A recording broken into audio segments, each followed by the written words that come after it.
So even with solid financial habits, the holiday season can still take a toll on your bank account.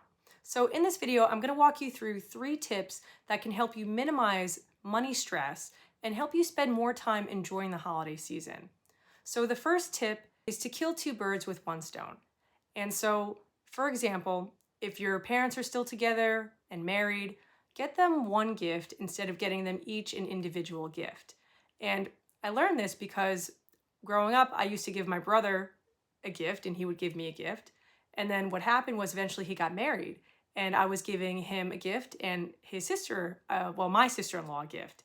And it was creating a financial burden for me while it was unintentional because I was still in a single status. So that's where I kind of learned to adjust my money habits and either budget less if I wanted to get them both separate gifts, or if I wanted to get them something big, to just give them a big gift that they would both enjoy. So that's tip number 1. Tip number 2 is to notice how equal or imbalanced the exchange of gift giving is between you and another person. So you can ask yourself the question, am I spending more than this person or giving more of my time and energy to even looking for a gift for this person?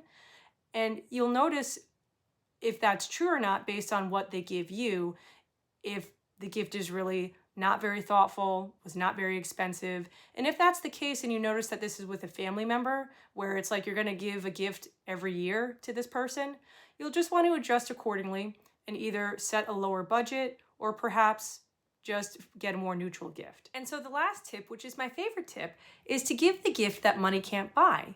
And so what I mean by this is, maybe you're really close with your family and maybe you're not. Maybe they're geographically far away, or maybe you're just not super close with them on a personal level. I find that the gift of humor is a gift that anybody can enjoy. So what I'll do for my family is I'll create every year 1 or 2 gifts that are just funny. And they're great because they cost almost nothing but create the best memories. And while I'm saying that you can do this for family, you can also do it as a bonus gift on top of something that you've already bought for like your romantic partner or your friends. But the gifts that I would make would involve a cardboard box where I would actually paint the inside flaps with some kind of holiday joke.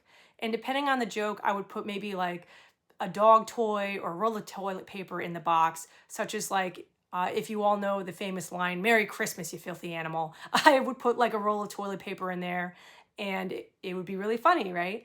And so it looked something like this. And then other years, if I felt like being spicier, I would do something going off of the Krampus theme, who is the counterpart to St. Nicholas and who would actually torture children. And so if you want to play the joke on someone that they haven't been nice, but they've been naughty, then you could create a box like this.